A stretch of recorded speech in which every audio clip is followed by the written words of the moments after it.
test the engine out for the first time.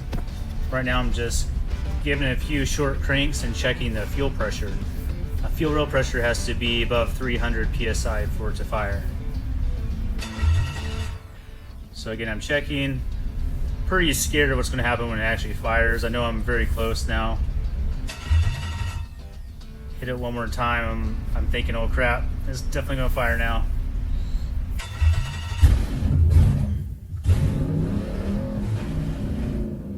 I get a little scared there because it jumped up to about 3,500 RPM. It's going to pull some wires. But it calmed back down, and I really wanted to see how it's going to react. So right here I can tell the engine's idling is stable. We're good to go. We're firing on all cylinders. Checking the computer again, looks good. Check the pedal. Pedal's good. Now I'm just grabbing the camera and we're going to take a look at what we got here. This is a L82 engine, basically the same as an L84, just 4 less lifters, not lifters, I should say displacement on demand lifters. Woo, first start, that was scary. Didn't know what to expect. But Yep. It worked. Not at all, did not know what to expect there. Now that I have concluded my results for the test, I have figured out that the harness I made is working with the L82. In turn, that will work with the L84 and L87 engines. I also figured out that the E92 computers will work with the correct operating system. So very happy to have done this test and now have a working setup for these new engines. To expand on this, why this is a major issue is right now these computers are an E90 computer, not an E92.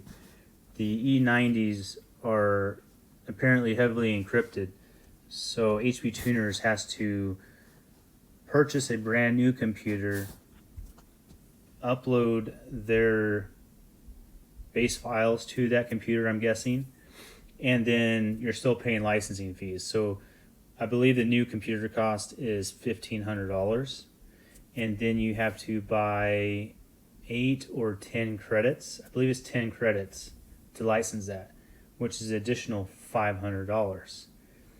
On top of that, if you want the TCM unlocked, you kind of have the same issue. So the TCMs cost, I believe, $200 in licensing fees, and you have to send in to get decrypted, which is another $150 to $200.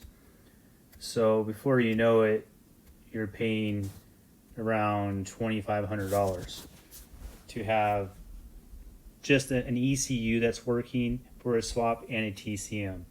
So $2,500 is a lot of money, of course, and we now have more options coming available. The new Holley system. The Holley system is around $2,500 for the harness, their aftermarket ECU, which can control the older transmissions of 4L60 or 4L80. Those transmissions can work. I really like the newer transmissions because they're very strong. You have tap shift and some pretty cool options. I'm not going to spend anywhere north of $500 if I have to on programming on this stuff, because we still have the cost of the harness, accessory drive. You know, this stuff adds up. So I knew I had to find another route to get this engine running. And after looking at it, I mean, it's very similar to the L83 and L86. I pulled the valley cover off and inspected in there, and basically the DOD solenoids that activate your DOD lifters, instead of them being built into the valley cover is just a flat piece of metal now. The solenoids bolt directly to the block. So they probably did this, it probably saves money, it maybe works more efficiently. Whatever the reason, they changed it. So I checked that out, and I was hoping just like the previous engines on the L83s and L86s, you don't have to even plug in that DOD connector at all. All cylinders continue to fire. Unlike Gen 4s, if you unplug your DOD, it de-energizes those solenoids, and basically it's in 4-cylinder mode from then on out. So you have to plug it in and have it powered up at all times for you to have all 8 cylinders. Gen 5s work opposite. So with it unpowered, all those solenoids are active. I guess whatever they're doing, they're allowing all the cylinders to work. And even on LT1s with manual transmissions, those don't have DOD capability. The engines themselves actually do have DOD inside them, but the wiring isn't even there. There is no wiring from the computer to the DOD. The connector looks like it's connected because there's a sub-harness, but that sub-harness has no output wires to the ECU. So this was my science experiment, and I'm really glad that these engines can be used now.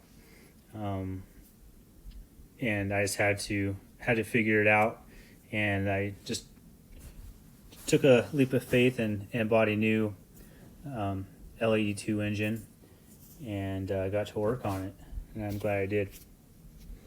Well, thanks for watching and listening to my rant. Have a good day. Bye.